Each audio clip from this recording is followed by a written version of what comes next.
This is Ag Matters PM from the Iowa Agribusiness Radio Network, brought to you by the Iowa Soybean Association, your daily recap of the information that affects Iowa's farmers, producers, and consumers, right here in the heart of the heartland. With reports from our award-winning broadcast team of Dustin Hoffman, Riley Smith, and Mark Magnuson.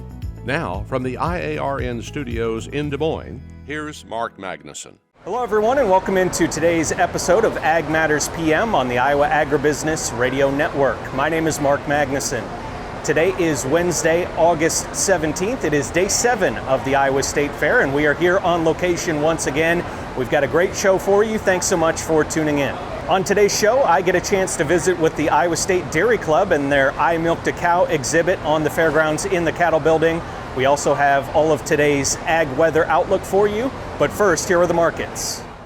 It's time now for the Ag Matters PM Closing Market Summary, your source for market analysis and settlement prices from the day's trade in Chicago, courtesy of the folks at agmarket.net. At the end of another trading day here on Ag Matters PM, we are joined now by Jacob Burks of agmarket.net to discuss what happened in today's markets. Jacob, let's start off. First of all, what did you see on the grains today? I had what I would consider a rather boring day in the grain market. We'll start with the most exciting, just because we moved 20 cents. However, it was lower in the wheat market. Struggle in the wheat. Wheat's been correlated very tightly with what's going on in the value of our dollar. This is a strong export season with wheat, and the dollars continued to gain some ground here. So wheat fell off 20 cents. Really on the chart, I mean, if you want to talk about a technically traded day, this is a pretty good example.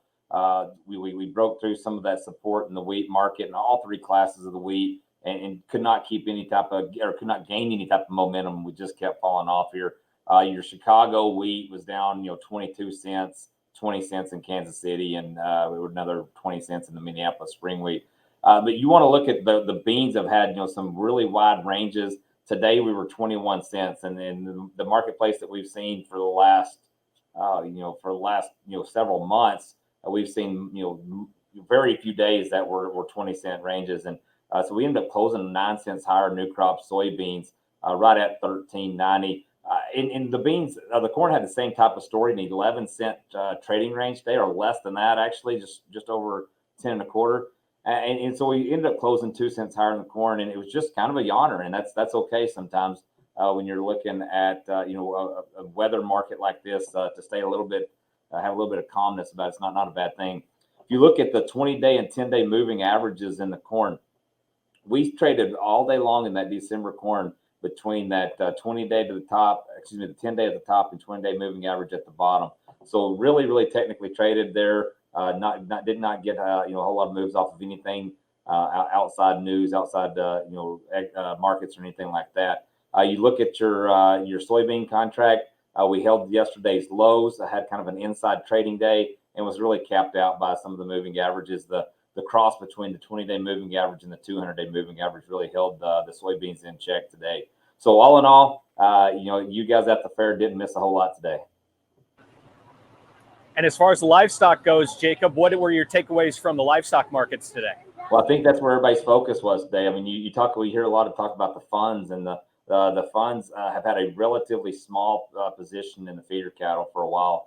And another strong day here where we're over $1.50 higher across most every contract in the feeder cattle complex. And I think that, a lot of the talk, I had to eat some crow. I felt like we had added in a lot of the lower breeding herds situation, the mad push of cattle into the feed yards early. I felt like we had kind of expelled a little bit of that steam, and we were going to run into some exhaustion, and that's not the case right now. We're still continuing to buy these cattle, feeder cattle and live cattle at this levels, and we've made another solid push higher, made some contract highs across most contracts here in feeder cattle, and even in our, we're back in filling the gap that a lot of people have talked about in the live cattle at 145.85 settlement here today. So that's back in that gap that was left in April. So there's a lot of solid moves here. You took a big hit yesterday. A lot of people blaming in the hogs. We took a big hit in the hogs yesterday regarding some of the Chinese, macroeconomic situation, looking at, their building back of their herd, the economic situation that they're in, and our potential exports to that market really took a big hit, $3 lower. We gained about half that back today in the front months of October, $1.47 higher, traded at 98 cents. We're 91.10 in the February contract. That's 85 points higher on the day. December's in the middle of that too. So a relatively good day in the livestocks, relatively unconcerning day in the grains. Great analysis from Jacob Burks of agmarket.net. Jacob, what's the best way for our viewers to get in touch with agmarket.net? We're encouraging everyone to go to our website and fill out it's a small form on our agmarket.net intel. That's going to get you signed up with all of our reports, with all of our intel. We do some webinars. That's a great spot. You can find me there on that website, or simply call me here. I'm in Lancaster, Wisconsin now at 608-384-5438. Jacob, thank you once again, and have a great day. We'll talk to you again soon. You did. I will not see you at the fair, but have fun at the fair. That was Jacob Burks from agmarket.net. Coming up next, we'll take a look at the closing market numbers from the folks at Bar Chart. September corn is up 4 even at 6.15 even. December corn is up 1 3/4 at 6.12 even. September soybeans up 21 even at 14.75 1/4, and November soybeans up 9 even at 13.90 even. October soybean meal is up 5.10 at 405.80. October soybean oil is down 45 cents at 66 7 cents. Chicago wheat for September is down 22 3/4 at 763 1/4. Chicago March wheat is down 20 3/4 at 796 even. Minneapolis spring wheat for September is down 19 1/4 at 883.40. Minneapolis spring wheat for March is down 17 1/4 at 906 1/4.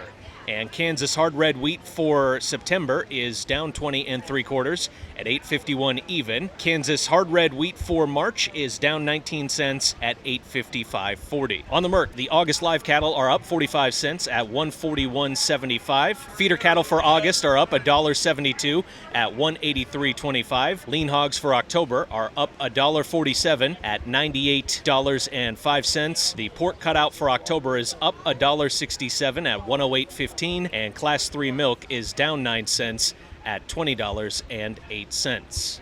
That was a check of the markets here on Ag Matters PM. Up next, we will hear from our sponsors, the Iowa Soybean Association and the Soybean Checkoff, and then I will get a chance to check in for our interview with the Iowa State Dairy Club here at the Iowa State Fair. That's all coming up next. This is Ag Matters PM. Iowa Soybean Association is driven to deliver for Iowa's 40,000 soybean farmers. We're proud to provide objective agronomic research, a helping hand with soil and water stewardship, and timely industry news powered by the Soybean Checkoff. Learn more at iasoybeans.com. This is Ag Matters PM on the Iowa Agribusiness Radio Network. As we mentioned earlier, got a chance today to visit with the Iowa State Dairy Club at the I Milk the Cow exhibit on the Iowa State Fairgrounds, and that is coming up next. Mark Magnuson here with the Iowa Agribusiness Radio Network, and I'm joined today by a special guest from the Dairy Science Club at Iowa State University. Her name is Abigail. Abigail, first of all, could you tell us about the exhibit that you have on hand? It's the exhibit right next to you is called I Milked a Cow, and it gives people a chance to milk a cow. Yeah, so this is our biggest fundraiser of the year, and it really just gives people the opportunity to come milk a cow. We get a lot of people that have never even seen a dairy cow before, so all the kids' faces light up when they get to go right up there and put their hands on the udder and milk the cow. So it's also a chance for you guys to raise money as the Dairy Science Club? Yes, it's our biggest fundraiser, so that money goes towards scholarships and all of our activities through the year. So what are some of the questions you get then maybe from people who don't know anything about dairy animals and the entire process behind milking? We get a lot of questions like, how much do these cows produce? Does chocolate milk come out of them? How old are they? What are their names? That kind of thing. Now, do you have to be a kid to be able to milk a cow? Can anyone do it? We had an 80-year-old man come through the other day, so you can be any age. It's for everyone. And it can be, a little bit intimidating at first, maybe if you don't know anything about dairy cattle. But what would you say as far as, is it easy to learn how to milk a cow once you are able to show them? Yeah, it's really easy, and as soon as they get it for the first time, you just see the giant smile on their faces. Now, Abigail, you told us before we started the interview that you're actually not from the state of Iowa. You're from the left coast. You're from Washington State. So what is it that drew you to Iowa State's dairy program? I came here for the dairy program. Iowa State is just such a great school that I had to come all the way out here. If you're going to go to school for agriculture, the Midwest is the place to be. And the dairy program at Iowa State is top-notch in your opinion? Oh, absolutely.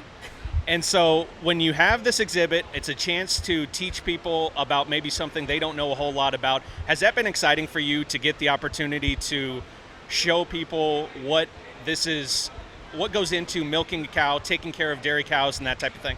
Oh yeah, there's so much curiosity that comes through, and it's really a great opportunity to educate the public on what we do as a dairy industry. Okay, what's the coolest thing you've seen at the fair so far when it comes to this exhibit? Is it just people that maybe don't know anything at all and then come away learning something? Yeah, it's absolutely the light bulb moment when they understand where their milk comes from. All right, and I know you also have a crew here on hand, but how many people are here helping you throughout the week? Do you have a whole bunch of Iowa State students here this week? So this is open to all of our club members, and we have a sign-up sheet for people to come through. We need about 6 people per shift, so a lot of people just come and go as they please, and it's really exciting. So what's the best way for us to describe where you're located at here on the fairgrounds? I know you're in the cattle barn. Will we just say the north side of the cattle barn and then come right in the front door? Everyone that comes through here asks where the Super Bowl is, so I always tell them that we're on the other side of the Super Bowl and right by the Midwest Dairy Milk Shack. She is Abigail with the Iowa State Dairy Science Club, and they are part of the I Milked a Cow exhibit, a great opportunity for people to learn all about dairy cattle here at the Iowa State Fair. Abigail, thank you so much for taking time to speak with us. Have a great rest of your fair. Thanks for having me. Once again, that was Abigail Rogers with the Iowa State Dairy Club. Now it's time for a check of the weather. Beautiful day weather-wise today here at the Iowa State Fair. Not much in the way of humidity. We've had some very favorable temperatures as well, where it has not been too hot, but yet it has still been very enjoyable, and it has felt like the end of summer here at the Iowa State Fair. So we've had a great day of weather here on the fairgrounds, but up next we'll take a look at the national forecast and what the National Weather Association has to say. As you can see from the National Weather Service, we couldn't have asked for much better weather at the fair today. We've got sunny skies statewide and mild conditions. Temps range from the upper 70s to low 80s. Tonight, mostly clear skies. Lows overnight should range from the upper 50s to low 60s. Tomorrow, mostly sunny skies with a few clouds and a slight chance of scattered thunderstorms. Highs will be in the low to mid 80s. Looking at the affiliate weather map for tomorrow, Cherokee will see sunny skies and a high of 81 degrees. Shenandoah sunny and a high around 83. Des Moines sunny and beautiful with a high of 85. Albia sunny and 84. Waterloo sunny and 82 degrees, and Clinton looking to be sunny with a high of 82. For a more detailed weather forecast, please check in with your Iowa Agribusiness Radio Network local affiliates. And that was also a check of our national forecast. This brings us to the end of another episode of Ag Matters PM on the Iowa Agribusiness Radio Network. You can find all of our content, as always, online on our website at iowaagnet.com. You can also follow along on social media on Facebook, Twitter, and TikTok. You can also follow all of our video content on YouTube. Follow our YouTube channel there, and make sure you subscribe to our YouTube channel. And you can listen to our twice free daily podcast, which you can find just about anywhere, including Apple, Amazon, Google, Spotify, and Podbean. From day 7 of the Iowa State Fair, I'm Mark Magnuson. For Avery Haskell, Riley Smith, and Dustin Huffman, thanks so much for tuning in to another episode of Ag Matters PM.